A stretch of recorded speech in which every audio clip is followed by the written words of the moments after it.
Do subscribe to TechMix Study and don't forget to press the bell icon. Hello दोस्तों, मैं हूं अक्षय नंदावंशी और ये मेरे चैनल टेक्निक स्टडी। ये हमारा फर्स्ट वीडियो है 3D डिज़ाइनिंग के ट्यूटोरियल पे। मैं आपको एक वेबसाइट बताऊंगा जहाँ पर आप ऑनलाइन अपनी 3D डिज़ाइन कन्वर्ट कर सकते हैं आपकी इमेजिनेशन से। तो सबसे पहले क्या करते हैं कि गूगल पे जाते हैं। गूगल पे जाके हमें थिंकरकैड सर्च करना है। थिंकरकैड सर्च करने के बाद में सबसे पहले जो आपका सर्च रिजल्ट सामने आएगा उसको आपको प्रेस करना है। प्रेस करने के बाद में आपको एक नया विंडो ओपन होता है जो कि थिंकरकैड की ऑफिशियल वेबसाइट है। यहाँ पे आने के बाद में आपको क्या करना है कि थिंकरकैड से स्टार्ट थिंकरिंग करना है। यहाँ पे ब्लू वर्जन पे अब आपको इसके वेबसाइट में लॉगिन करने के लिए यहाँ पे 3 ऑप्शंस आते हैं। तो सबसे नीचे का जो ऑप्शन है क्रिएट ए पर्सनल अकाउंट, इसके ऊपर क्लिक करना है। इसके ऊपर जाने के बाद में आपको गूगल का जो भी अकाउंट आपको लॉगिन होगा वहाँ से लॉगिन करके अंदर जाना है। तो फ़िलहाल तो मेरे यहाँ पर कुछ अकाउंट्स ऑलरेडी लॉगिन है जो कि यहाँ पर सामने अवेलेबल है। तो मैं मेरे एक अकाउंट से लॉगिन कर लेता हूँ। जैसे ही आप लॉगिन करते हैं आपके सामने एक नया विंडोज़ ओपन होगा जो विंडोज़ आपका पर्सनल अकाउंट के तौर के ऊपर जाना जाएगा। जब भी आप लॉगिन करोगे तो आपके बनाए हुए डिज़ाइन नीचे शो होंगी। तो जैसे कि आप देख सकते हैं कि ये मेरे नाम से यहाँ पे लॉगिन हो गया है, अक्षय नंदावंशी। यहाँ पर आप देख सकते हैं कि अगर मुझे 3D डिज़ाइन करना है तो मैं यहाँ क्लिक करूँगा। उसके बाद में अगर मुझे सर्किट क्रिएट करना है तो मैं यहाँ क्लिक करूँगा, या फिर मुझे कोड ब्लॉक्स क्रिएट करना है तो मैं यहाँ करूँगा। तो यहाँ पर आप देख सकते हैं क्रिएट ए न्यू डिज़ाइन। यहाँ पर मैंने अगर क्लिक किया तो ये जो हमारा नया विंडो सामने ओपन होता है। तो सबसे पहले आप देख सकते हैं कि इस तरीके का विंडो ओपन होगा।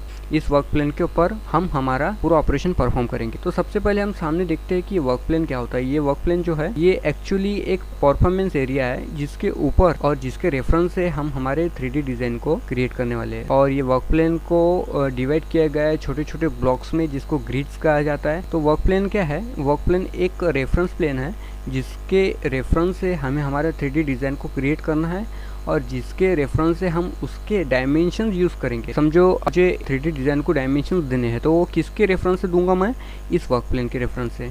क्योंकि किसी भी चीज़ को अगर मुझे गिनना है या फिर उसका इंस्ट्रूमेंटेशन या फिर उसका नॉमेनक्लेचर करना है तो मुझे एक रेफरेंस प्लेन होना ज़रूरी है, क्योंकि उसके रेफरेंस से ही मैं किसी भी ऑब्जेक्ट को एक पर्टिकुलर डिस्टेंस असाइन कर सकता हूँ। तो सबसे पहले देखते हैं कि इस वर्क प्लेन को हम एडिट कैसे कर सकते हैं। तो यहाँ पर आपको एक ऑप्शन दिख रहा होगा एडिट ग्रिड नाम से। इसके ऊपर अगर आपने क्लिक किया तो यहाँ पे आपको एक नया पॉपअप सामने आता है जहाँ से आप इस वर्क प्लेन की लेंथ एडजस्ट कर सकते हैं। जैसे कि ये पहले 200x200 थी तो मैंने 100x200 कर दिया और अपग्रेड कर दिया। तो आप देख सकते हैं कि हमारा वर्क प्लेन जो है ये चेंज हो गया है। ठीक है, तो वर्क प्लेन डिपेंड करता है कि आपको कितना बड़ा ऑब्जेक्ट बनाना है या फिर क्या साइज़ का आपका ऑब्जेक्ट रहना चाहिए। तो ये जो पहले था मैं उसी तरीके का उसको कर देता हूँ जो कि 200x200 जो एक स्क्वायर टाइप का हमारे वर्क प्लेन हमें देगा।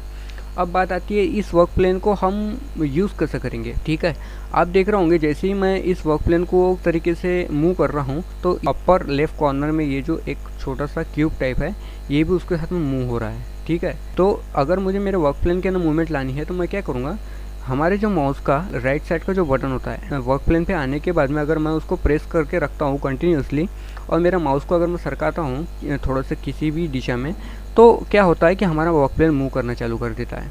अगर मुझे मेरे वर्क प्लेन को मूव करना तो मैं क्या करूँगा, हमारा जो कर्सर है वो वर्क प्लेन पे लाऊंगा और राइट बटन को कंटिन्यूस प्रेस करने के बाद मैं ऐसा उसको थोड़ा सा स्वाइप करूँगा। तो इससे क्या होता है, हमारा वर्क प्लेन मूव होता है। तो हमने यहाँ देख लिया कि वर्क प्लेन को हमें मूवमेंट कैसी देनी है। वैसे अगर आपको उसका एक अलग वे देखना है तो आप इस क्यूब पे जाके भी आप उसको राइट क्लिक करने के बाद में उसको मूवमेंट दे सकते हैं। इसके बाद देखते हैं कि हमें अगर इसे जूम इन करना है या फिर जूम आउट करना है तो वो किस तरीके से होगा।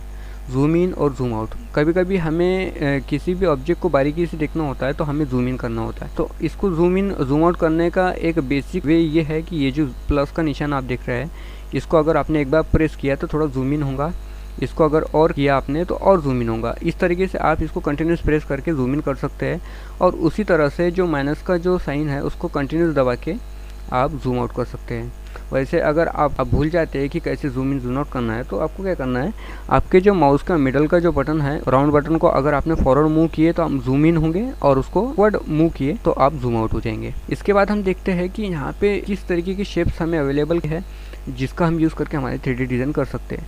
तो सबसे पहले आप देख सकते हैं कि ये जो ब्लॉक है इस ब्लॉक को अगर हमने नीचे दबाया तो यहाँ पर different types of shapes available हो जाते हैं। सबसे पहले बेसिक शेप्स है, उसके नीचे टेक्स्ट एंड नंबर्स है, कैरेक्टर्स है। सबसे पहले बेसिक शेप देखते हैं। बेसिक शेप्स में बहुत से शेप्स अवेलेबल है, जिसमें बॉक्स है, सिलेंडर है, आपको नीचे आके स्पीयर दिखेगा, उसके बाद में रूफ, कोन, राउंड रूफ, टेक, ये डिफरेंट टाइप्स ऑफ शेप्स है जो कि यूज़ करके हम हमारे 3D डिज़ाइन को क्रिएट कर सकते हैं। तो ये हम धीरे धीरे आगे हमारे वीडियोस में देखेंगे कि किस तरीके का हम इसे यूज़ करना है।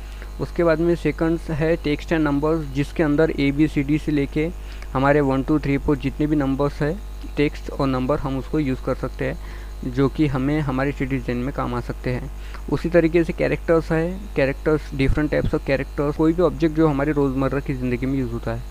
उसके बाद में आप एक एक करके यहाँ पर सब कुछ देख सकते हैं। वैसे हम आज बेसिक शेप्स से ही शुरुआत करने वाले हैं। तो समझिए, अब मुझे हमारे वर्क प्लेन के ऊपर एक बेसिक शेप्स को ला के रखना है। तो उसको रखने का मैं आपको वे बताता हूँ। सबसे पहले क्या करना है, जो भी बेसिक शेप्स को आपको लेना है उसके ऊपर हमारा कर्सर लेके जाना है। उसके बाद में लेफ्ट बटन को कंटिन्यूस प्रेस करके उसको यहाँ पे हमें ऐसा ड्रैग करना है। ड्रैग करने के बाद में जब आप लेफ्ट बटन को रिलीज कर देते हैं तो वो उसकी एक फ़ोटोकॉपी यहाँ पर आ जाती है।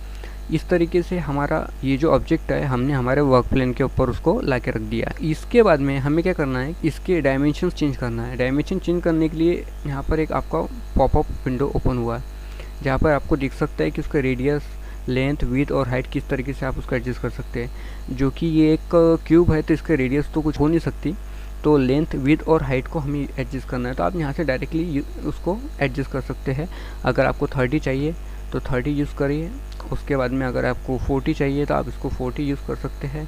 और उसके बाद में अगर आपको 50 चाहिए तो आप यहाँ से उसको 50 यूज़ करके उसको एंटर कर देंगे, तो आपकी जो ऑब्जेक्ट है उसके डायमेंशन चेंज हो जाएंगे।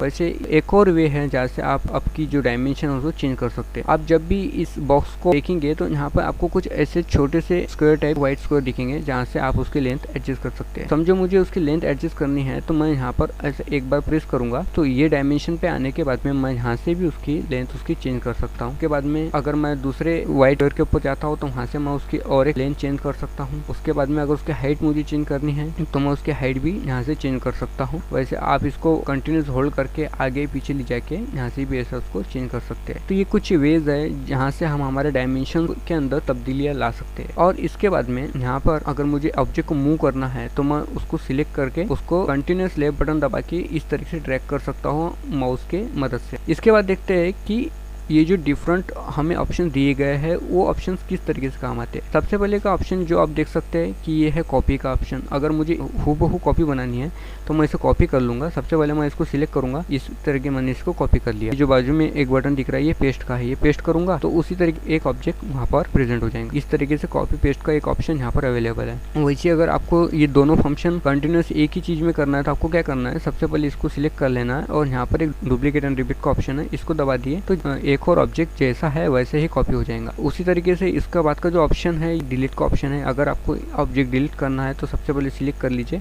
इसको डिलीट कर लीजिए। उसके बाद दो ऑप्शन दिया है, एक अंडू का, रीडू का, जो कि आप देख सकते हैं अगर मैंने रीडू किया तो हमने इसके पहले के जो फंक्शन क्रिएट किया है वो उड़ जाएगा। उसके बाद में देखते हैं कि राइट साइड में किस तरह के ऑप्शन अवेलेबल है। ये जो ऑप्शन है ये ऑप्शन है ग्रुप का। इसमें क्या होता है कि दो अगर ऑब्जेक्ट को मिला के मुझे एक नया ऑब्जेक्ट बनाना है तो उस टाइम हम ग्रुप का ऑप्शन यूज कर सकते हैं। जिस तरीके से अगर ये जो है इसको मुझे दोनों को एक ग्रुप करना है इस तरीके से, तो मैं दोनों को सिलेक्ट कर लूँगा।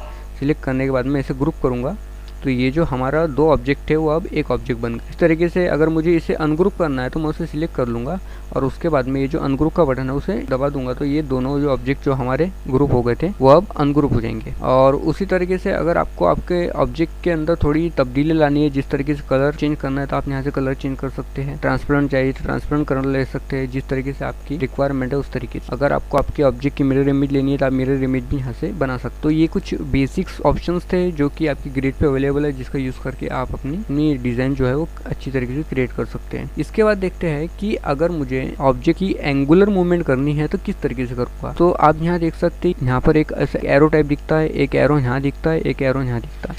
तो ये एरो क्या दर्शाता है, ये आपको 3 डायरेक्शन में आपके ऑब्जेक्ट को मूव करने के लिए मोबिलिटी देता है। ये एरो को अगर आप प्रेस करके अगर आपने मूव किया तो आपका जो ऑब्जेक्ट है वो आपके बेस से मूव होगा। इस तरीके से आपको लेफ्ट बटन प्रेस करके ऐसा मूव करना है। अगर आपको पर्टिकुलर एक्यूरेट वैल्यू चाहिए तो यहाँ जाने के बाद में आप यहाँ से 90 डिग्री कर दिए तो आप यहाँ से डायरेक्टली मूव हो सकते हैं। यह हो गया आपका बेस मूव करने के लिए। अगर आपको इसको वर्टिकल मूव करना है तो ऊपर का जो एरो है उसको यूज़ करके आप ऐसा वर्टिकल मूव कर सकते हैं, ठीक है। उसके बाद में ये जो थर्ड एंगुलर है, इससे भी आप इसको थर्ड डायरेक्शन में ऐसा मूव कर सकते हैं। तो ये जो है 3 एरो 3 अलग अलग डायरेक्शन में आपको एंगुलर मूवमेंट प्रोवाइड करते हैं आपके ऑब्जेक्ट की। इस तरीके से हमने अभी तक उसके लेंथ, ब्रेथ, हाइट और उसके 3 एंगुलर मूवमेंट किस तरीके से करने हैं ये देखा। इसके बाद में आप देख सकते हैं कि आपकी ऑब्जेक्ट जो है ये रेफरेंस प्लेन के ऊपर अभी रेस्ट है। अगर मुझे इसे को थोड़ा मूवमेंट अपसाइड करना है तो ये जो ऊपर का जो आपको बटन दिखता है, ये एरो, ये ऑफसेट का एरो, इसको मैं दबा के रखूँगा और इसको ऊपर मूव करूँगा। इससे क्या होगा, आपका ऑब्जेक्ट जो है इसकी वर्टिकल डायरेक्शन में मूवमेंट होंगी, ऊपर या नीचे, इस तरीके से। कि अगर ये हाइट आपको चेंज करना है तो आप यहाँ से उसे चेंज कर सकते हैं, ठीक है। तो इस तरीके से हम हमारे ऑब्जेक्ट को अपसाइड मूवमेंट दे सकते हैं एयर में। यहाँ पे आप देखेंगे तो हाँ, अब हमारा ऑब्जेक्ट जो पहले हमारे रेफरेंस प्लेन के ऊपर रेस्ट था, अब वो थोड़ा ऊपर चले गया, ठीक है। तो अभी तक हमने क्या देखा, वर्क प्लेन के बाद में ऑब्जेक्ट किस तरीके से लेना है, उसके बाद में लेंथ, ब्रेथ और हाइट में चेंजेस किस तरीके से करनी है, उसके एंगुलर मूवमेंट किस तरीके से करनी है तीनों डायरेक्शन में, और उसके बाद में उसके कलर किस तरीके से चेंज करना है, ठीक है। उसके बाद में हमने ऑप्शन देखे ऊपर के किस तरीके से यूज़ करना है, कॉपी का, पेस्ट का, डुप्लीकेट का, डिलीट का, डू अनडू। उसके बाद में जूम इन किस तरीके से करना है, जूम आउट किस तरीके से करना है, ग्रुप इन किस तरीके से करना है, ग्रुप आउट किस तरीके से करना है। तो ये बेसिक ऑपरेशन है जिसका हम यूज़ करके हमारे 3D डिज़ाइन हम डेवलप करेंगे। तो आज के इस वीडियो में हम इतना ही देखेंगे। इसके बाद के वीडियो में हम सब ऑप्शंस को यूज़ करके एक डिज़ाइन बनाने वाले हैं। तब तक के लिए अगर आपको मेरा वीडियो पसंद आया तो प्लीज़ लाइक कीजिए, सब्सक्राइब कीजिए और शेयर करना ना भूलिएगा। Thank you very much.